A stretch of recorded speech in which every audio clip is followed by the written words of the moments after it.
everyone, and welcome to Trending in My Life.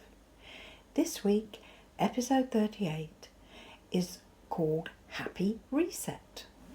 And that's because this weekend I'm trying to reset my happiness meter. As we go through life, there are things that bring us down a bit, things that come up that will make you worry, stop you sleeping, and generally make you dip a bit and feel a bit bleh. So this weekend I'm having a happy reset so that I can get my positive vibe back up again. I've had a couple of nights when I haven't been sleeping very well and I've been worrying and staying awake, and then you get up and face the day and you're tired and you're grumpy, and I think to myself, what was the point in all that worrying? Because really there is no point. Things didn't change because I worried about them. So yes, I'm having a happy reset this weekend. I've never been one to get on board with the whole gratitude journal thing where every morning you wake up and you write down 5 things that you're grateful for in life. I've never been one to do that, but I do think when you need to reset your positive thinking, your happy vibe, it's often a way of doing that to think about the things that are good in your life. If you're focusing on the glass half empty, you're only looking at things that you lack in life, things that you want to change and feel you can't. And that's when to switch it round to glass half full. If you do start counting the things and thinking about the things you're grateful for, then your happy meter goes up and up and up. And and if you focus less on what you don't have or you can't control or just isn't working out quite the way you wanted it to or as fast as you wanted it to, then clearly you're going to feel much better if you focus on the good things that you have in life. And whilst not everyone has 100% good health, there would be a side of that where maybe you can focus on, part of you is healthy, or, we wake up each morning and we're able to, if we're lucky enough, we're able to see nature all around us and the colours, and we're able to hear the sounds of the birds. And, I'm grateful for the fact that I get to walk a lot and go to different places, and I enjoy walking and looking around me and seeing things. It's all a blessing to be able to do things like that, and one that we seldom stop and think about. And yes, it's good. And like today, one of the things I've been doing for my happy reset this weekend is I would often stay in and do some editing and then maybe nip out at lunchtime and then come back and do some filming, and generally the focus would be on filming and editing at the weekend. But this weekend, both days, I've got up, I've had breakfast and I've gone out, and part of it has been to film something, but a lot of it has been just to be out walking. It's been very sunny the last 2 days, which has been wonderful. Very cold, but it doesn't matter because it still feels really good to be out and seeing things. And there seems lots of birds around at the moment, and there's more and more flowers coming into bloom.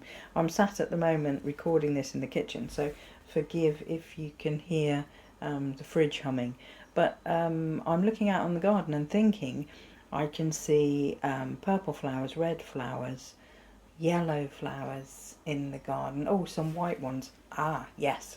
Big news. I've unwrapped the trees that I wrapped at the beginning of winter. I unwrapped them today. I was sort of putting it off, trying to wait till Easter to do it, or till the start of April at least.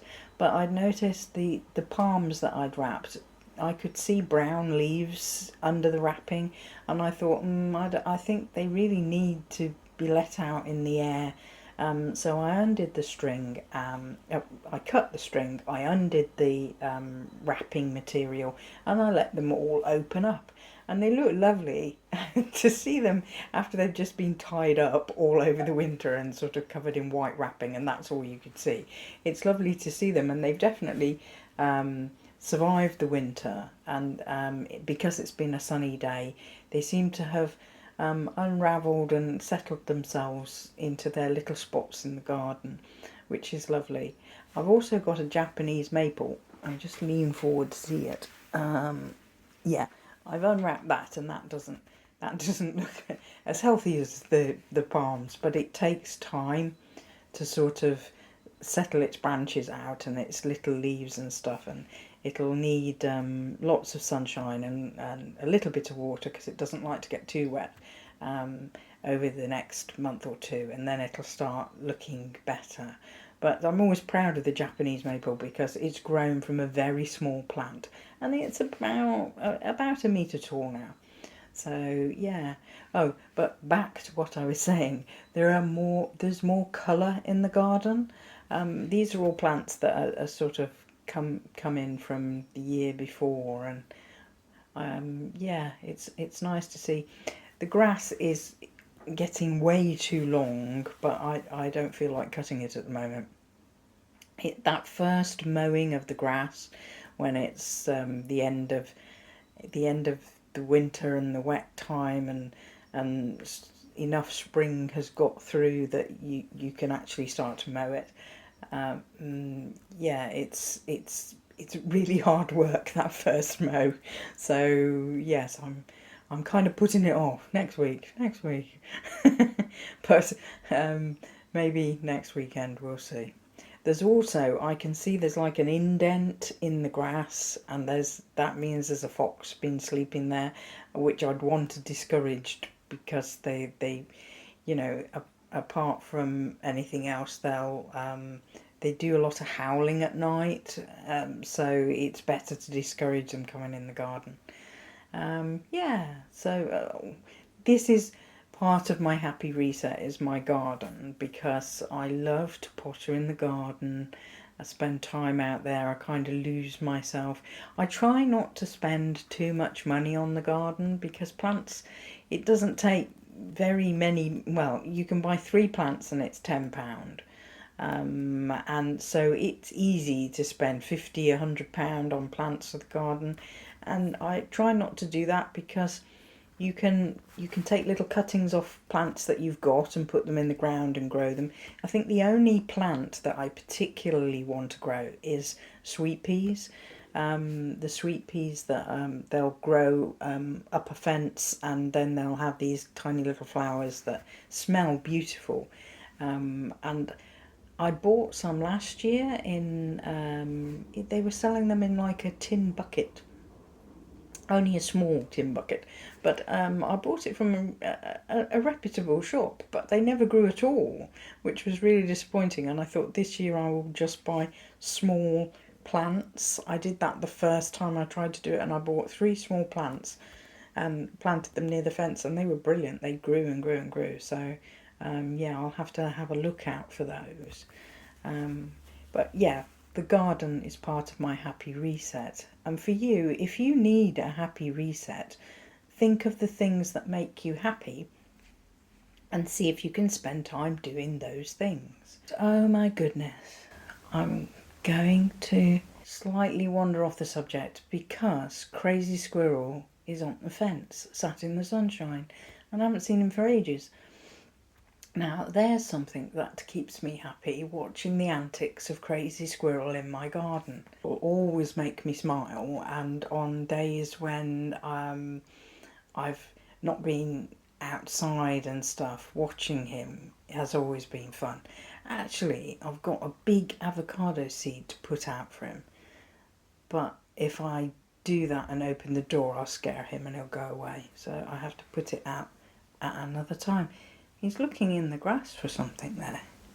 I would love to be filming this, but I'm doing my podcast on my phone, and my GoPro is in the other room. He's up the fence, so he's off He's off to explore another garden now. The marvellous thing about Crazy Squirrel and Zen is that they survive. You know, we have had more cats move into the neighbourhood, and I remember telling you that there was one that was stood halfway up the tree where the squirrels live, and clearly a cat that climbs trees and likes climbing trees is not going to stop if he sees a squirrel and the squirrel runs up a tree. He's going to follow him. I think the squirrels are quite smart that they will go to branches that they know will break under the weight of a cat. So I think they have that intelligence to do that. But they definitely couldn't outrun a cat. So yeah, I marvel at the fact that they're surviving. And I don't actually know the lifespan of a squirrel. I mean, how many years is it? Well, it's something to look up, although maybe no, it's not, because if I looked it up, then I'd think, oh, I've been seeing them for so many years now, and that must mean they haven't got long till they die of old age. So no, I'm not going to look that up. I'm on a happy reset. We're thinking happy. Um, so yeah, think about the things that make you happy and see if you can do more of them so that you can reset your positive thinking, so that you can feel less grumpy, less moody, less worried about things. I do think we spend way too much time in life worrying and worrying about things that we can't control. And we can't, there are things that we can change because we can change our reaction to things, but there are also things that we can't, and worrying about things that we can't, then you're just making things worse for yourself, and getting very anxious and uptight and cross about things, that's making yourself more unhealthy and stressing out all your body, which is not a good thing, obviously. So yeah, happy, think happy. Um, it's amazing how many times you can smile in a day as well. It's the little things.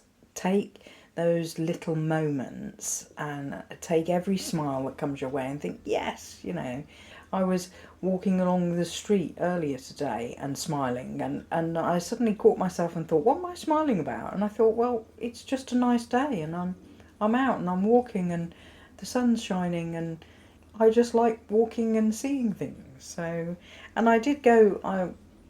I went yesterday. No, I went this morning, and I was heading off specifically to do something, to film it, and it didn't work. I got to a station and got a train, and then I had to change. And when I changed, they weren't running the trains. There was a replacement bus.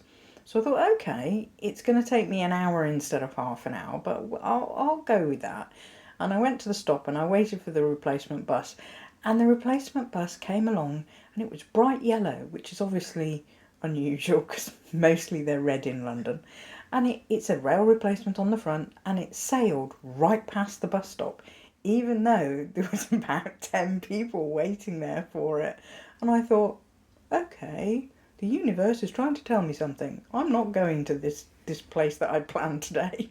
So I just changed my plan and I went somewhere else. I got a train and did something I used to do on a Sunday when I lived in a different area of London, and I just repeated it and walked around an area I used to live in, went to a shop and bought some bits and pieces to do some meals and lunches and things, and then came home.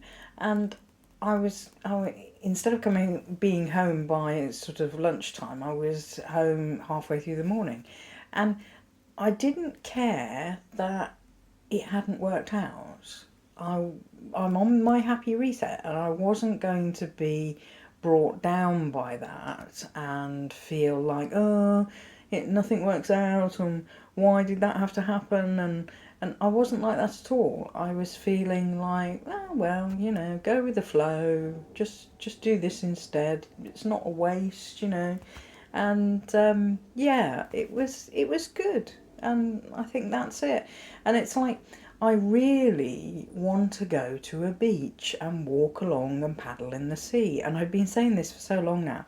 And I didn't get to do it last year, which I know sounds weird because we live about 2 hours from a beach. And I don't drive, so I'm talking 2 hours by train. But somehow it never came about. And then I've been thinking about it and thinking, well, it's a bit cold at the moment, try and wait till Easter at the very least before you do this.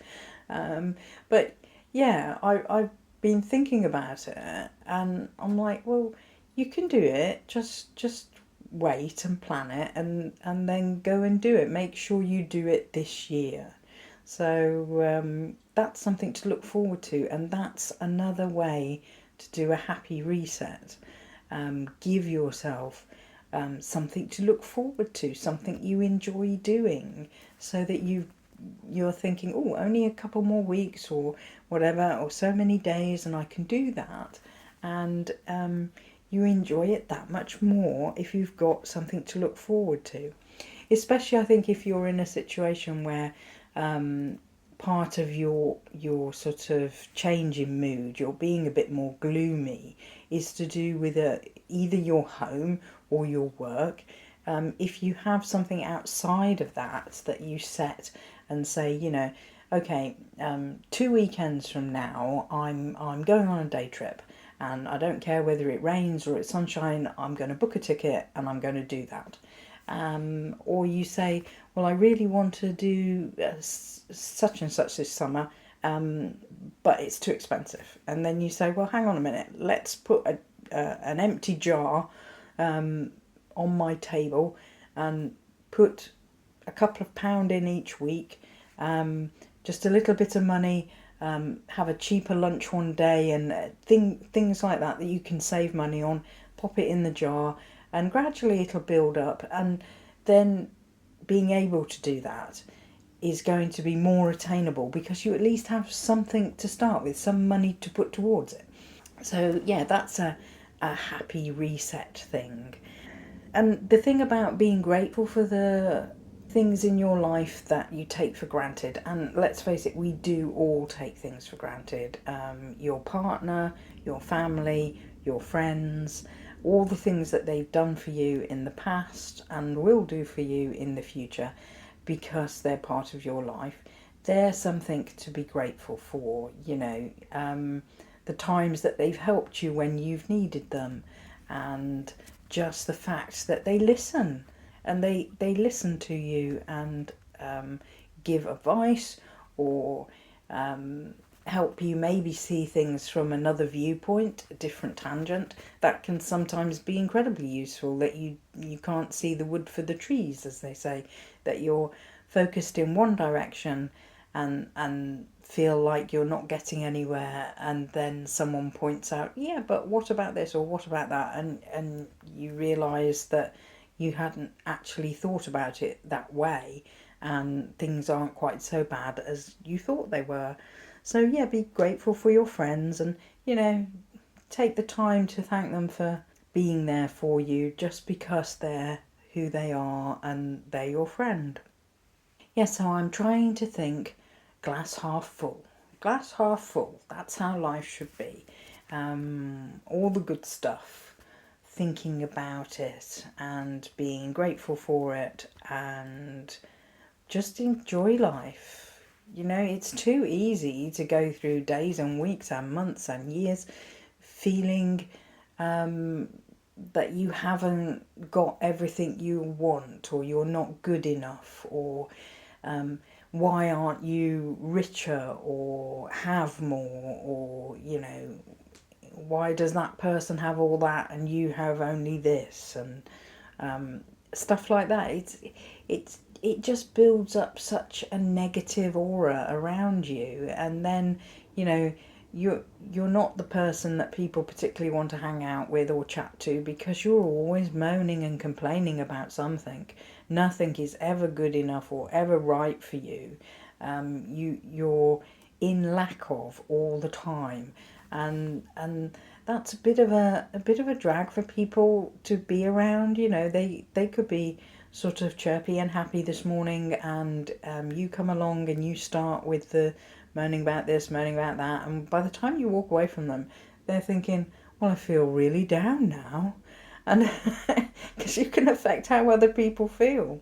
So don't be that one. Be the one that gives them a smile and a hey, how you doing, and be the bright spot in their day instead of the downer. And from your own point of view, you know, keep that happy reset.